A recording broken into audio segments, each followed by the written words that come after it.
Look, nobody really wants to sue someone. It's not something you wake up in the morning excited to do. It's about as fun as a root canal, and let's be honest, who enjoys that? But sometimes it's the only way to right a wrong. It's not just about getting back at someone, it's about justice. Maybe someone straight up cheated you and you feel like there's no other way to get what you deserve. Or maybe they broke a contract, leaving you high and dry. It's frustrating and you need a way to make things right. Or worse, they backed into your car while blasting Nickelback. Now you're stuck with a damaged car and a headache. Whatever your beef, taking someone to court is a big deal. It's not something to be taken lightly. You've got to know what you're getting into. The legal system can be a maze and it's easy to get lost if you're not prepared. This ain't Judge Judy, this is the real deal. So buckle up, Buttercup, it's going to be a bumpy ride. We're about to break down the lawsuit process, step by painful step. From filing the complaint to the final verdict, we'll cover it all.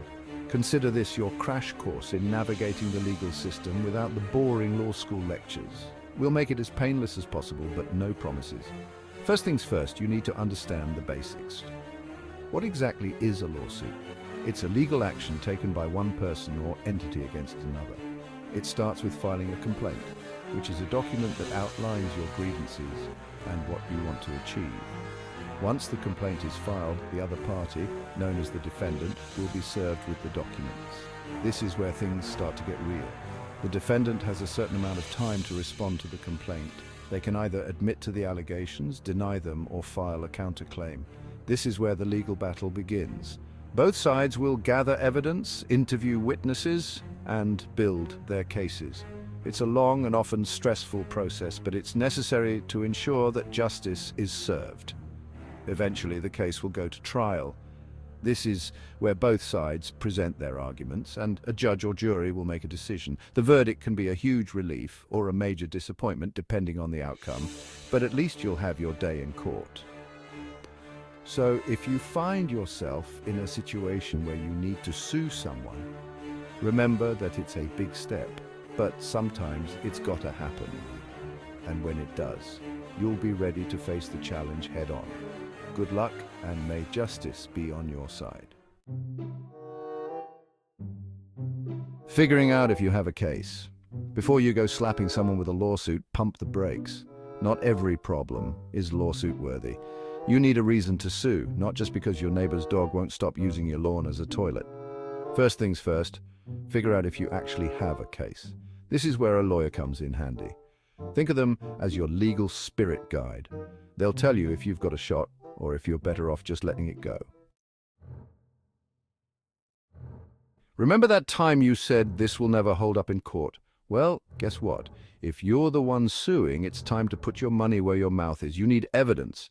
And by evidence, we don't mean your friend's cousin who saw the whole thing go down. We're talking contracts, emails, photos, medical bills, anything that backs up your story. This is where things can get tedious, but trust us, you'd rather be drowning in paperwork now than wishing you had it later.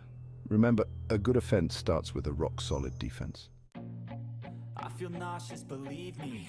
Lawyers, they are the unsung heroes of the legal world, often stepping in when we need them the most.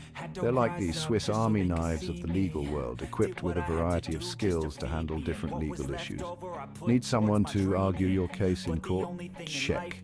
They can present your case with expertise and confidence. Need someone to translate legal jargon into plain English? Double check. They can break down complex legal terms into something you can understand. But let's be real, lawyers can be expensive. Their expertise comes at a cost, and it's important to be prepared for that. So, how do you know if you need one? It's a common dilemma. The answer often depends on the complexity of your case. For instance, if you're dealing with a small claims court issue, you might be able to handle it on your own. You might be able to swing it solo. Representing yourself can be a viable option in simpler cases. But if it's a bigger issue, lawyer up. Complex cases often require the expertise and experience of a professional. Don't be afraid to shop around, get consultations, ask questions. It's crucial to find the right lawyer for your specific need. It's like dating, but with fewer awkward silences and more legal briefs. Take your time to find someone you trust and feel comfortable with. Look for credentials and experience. A good lawyer will have a track record of success and the necessary qualifications. Discuss their strategy for your case. Understanding their approach can give you confidence in their ability to represent you. Once you've found the right lawyer, make sure to discuss fees and payment plans up front. Transparency is key to avoiding surprises later on. Remember, a good lawyer is an investment in your future. They can help you navigate the complexities of the legal system and achieve the best possible outcome for your case. So, whether you're dealing with a minor legal issue or a major case, don't hesitate to seek professional help. The right lawyer can make all the difference. In the end, navigating legal help is all about finding the right fit for your needs. Take your time, do your research, and make an informed decision. With the right lawyer by your side, you can face any legal challenge with confidence and peace of mind. Section 5. Paper trail of justice, filing your complaint. All right, you've got your evidence, you've got your lawyer, maybe. Now it's time to make it official. Filing a complaint is the first formal step in the legal process. It's like setting the stage for the courtroom drama that might unfold later. This is where you file your complaint. The courthouse is your destination, or in some cases you might be able to do it online. The key is to ensure that your complaint is clear, concise, and comprehensive. Think of it as the legal equivalent of sliding into someone's DMs. But instead of asking, "What are you doing?" you're basically saying, "Prepare to be sued." It's a formal notification that you're taking legal action, and it needs to be taken seriously. Your complaint outlines your case, what happened, why you're suing, and what you want. This document is crucial because it sets the tone for the entire case. It should detail the facts, the legal grounds for your claim, and the relief you're seeking. It's all very official and, dare we say, a little bit exciting. Filing a complaint can feel empowering because it's your chance to tell your side of the story. But remember, it's just the beginning of a potentially long journey. Just try not to get too giddy with the legal jargon. It's important to be precise and accurate. Legal language can be complex, but clarity is key. If you're unsure about any part of your complaint, consult with your lawyer to ensure everything is in order.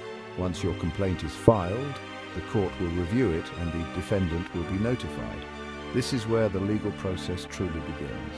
The defendant will have the opportunity to respond, and the court will set a schedule for the proceedings. Remember, filing a complaint is a serious step. It's not just about getting your grievances on paper. It's about starting a legal process that could have significant consequences. Be prepared for the next steps, which may include discovery, motions, and possibly a trial. So take a deep breath, double-check your documents, and make sure you're ready for the journey ahead. Filing your complaint is just the first step in seeking justice, but it's a crucial one. Good luck. Section 6. You've been served. Serving the defendant. Filing your complaint is just the first step. Now, you have to serve the defendant, which basically means legally letting them know they're being sued, because nothing says we're going to court like an official document delivered to your doorstep. Now, you can't just slip the lawsuit under their doormat with a sticky note. There are rules about serving a defendant, and you better believe they're about as exciting as watching paint dry. Just make sure it's done right, or you could end up back at square one. So, you've served the defendant. They know you mean business. Now comes the really fun part, preparing for court. This is where you and your lawyer, if you have one, become best friends. You'll be spending a lot of time together, strategizing, reviewing evidence, and practicing your best I object voice. It's like prepping for a big presentation, but instead of PowerPoint slides, you've got legal arguments, and instead of a boring boardroom, you've got a courtroom full of strangers judging your every move. No pressure, right? This is it, folks. The moment you've been waiting for or dreading, depending on your personality. The trial. This is where you get to argue your case in front of a judge and maybe a jury, if it's that kind of party. There will be opening statements, witness testimonies, cross-examinations. It's basically like an episode of Law and Order come to life, but hopefully with less dramatic music and fewer plot twists. And remember, always be respectful to the judge. They're the ones with the gavel. Congratulations! You won your case. Time to pop the champagne, or not. Here's the thing, winning the case and actually collecting your judgment are two different things. If the defendant just decides to skip town or conveniently forgets to pay up, you might have to go through the whole fun process of enforcing the judgment. This might involve things like wage garnishment or property liens, fun stuff. So there you have it, the wonderful world of lawsuits. We've covered everything from figuring out if you have a case to the joys, or should we say joys, of collecting your judgment. Remember, suing someone should always be a last resort. It's a long, stressful, and often expensive process. If you can resolve your issues outside of court, do it. Your sanity and your wallet will thank you.